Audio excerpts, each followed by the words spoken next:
Good evening, everybody. Noodle Thumb here.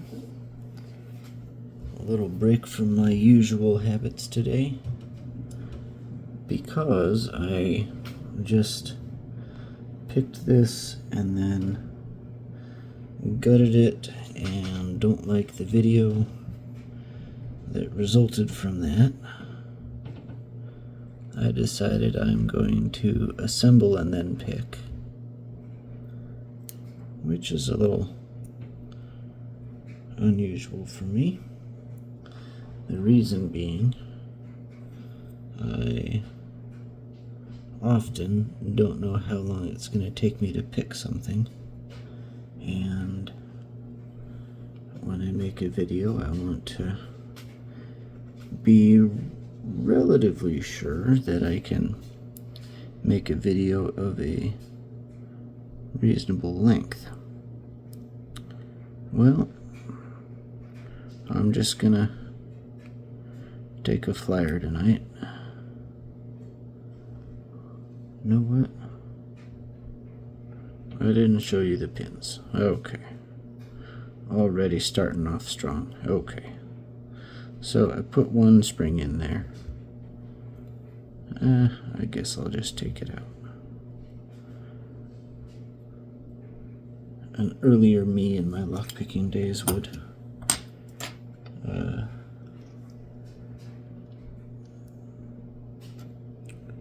have just restarted the video, but I'm a lockpicking old fart now, so I can show you my sloppiness and flaws.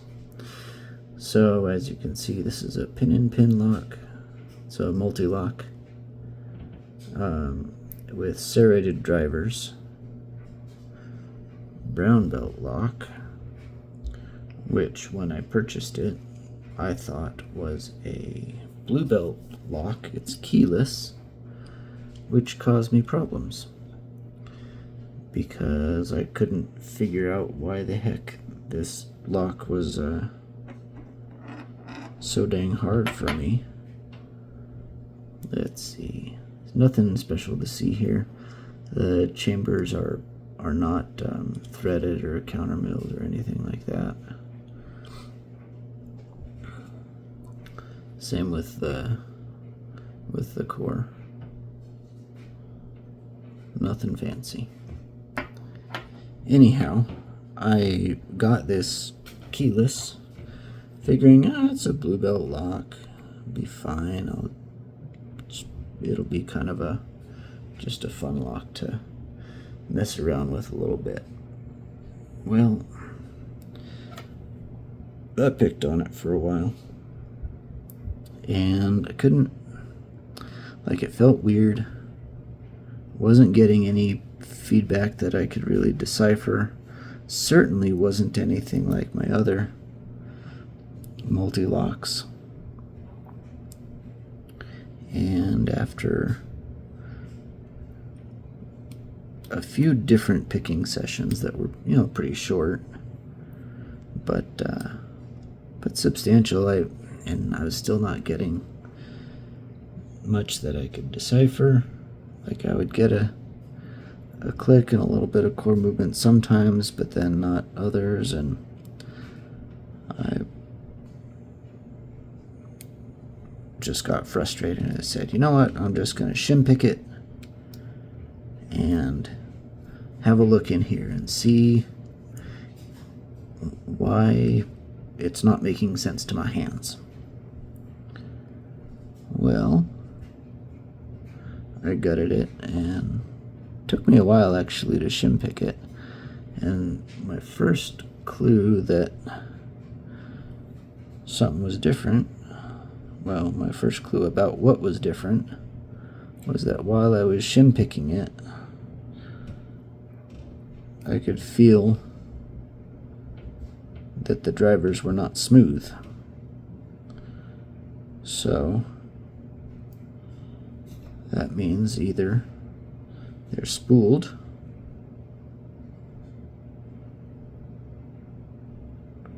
what's going on there? Okay. Either they're spooled or they're serrated. Well, some Blue Belt multi-locks have a spool driver or a couple spool drivers. Certainly if they've been locksmith special, they can have any number. It's not purple belt until they're all spooled. So I just kept at it. But some of them I could feel it wasn't one change in depth as I moved the driver up. When I shim picked it and gutted it, lo and behold, serrations, all pins, which makes it a brown belt lock. And explained to me why I wasn't feeling the feedback that I would have expected. Okay. Let's see, I don't have any of my inners or outers matched up yet, so I'm just going to drop the outers in. Then I'll put the inners inside those. So anyhow, that's the very long-winded story of how I started picking this lock. After that, the feedback made, of course, much more sense, but I'd never picked a lock like this, so I still progressive pinned it over the course of the week. Let's see, I guess I have to decide, am I gonna shim this or am I just gonna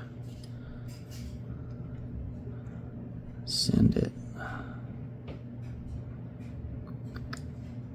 I think I'm just gonna hope that things go okay. And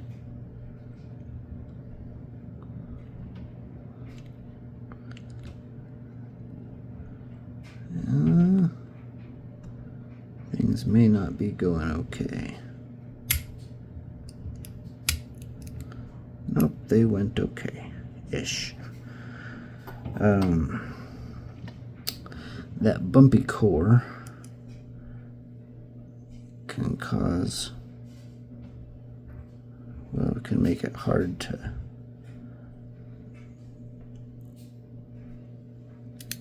push it back in without a shim. It's so much smoother with a shim. Really, I should have done that, but I did not. So I guess this is the point in the video at which I say, kids, shim your locks.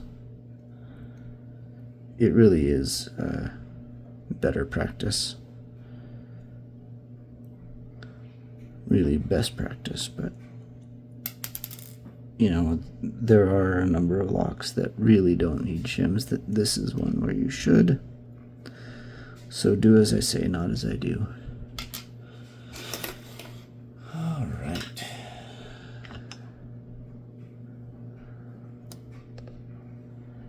Let's see if I can get this in the vise without taking it out of frame. So far-ish, so goodish.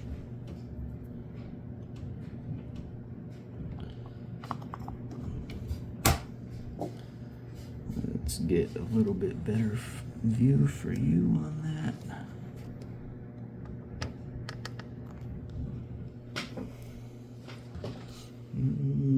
Hold on.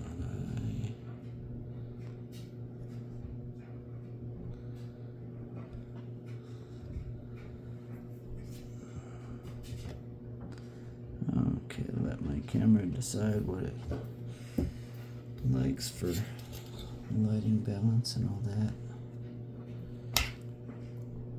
See if I can find my pick. Alright, using a multi-pick 1.2 millimeter tensioner, and I'm using the number 5 flag.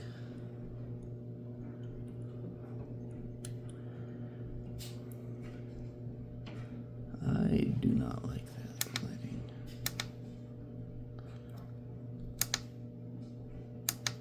There we go. And what was getting me, I think, some of the serrations you can feel when the pin moves past them. Others you really can't. You can only feel it when it sets, and up until then it just feels strange. And so I think I was oversetting sometimes. I was not setting far enough sometimes, and I just had trouble interpreting anything. Progressive pinning this, really I got the most out of the first couple pins. That's where I got a feel for when the serrated part is actually set versus not. I think I might have overset one just now. There it's back. Alright, there's some core movement. This is much quicker than I usually get to this stage, but so that's all the outers set. Sometimes this first outer likes to unset as I set the inners, but not this time. Alright, so that was a fairly fast pick, and there. So what I've done here is, I'll bring the lock closer to you. If you can look up in there, there we go. You can see, can you? Yeah, you can see the drivers are stuck up in the bottom of the keyway. All you gotta do, I like to use my nice dimples for this. So if you over rotate, you just gotta stick a flag up in there, move them all straight up, and there you can move them back. Alright, so there, everybody, brown belt Mul-T-Lock serrated drivers. Have a good evening.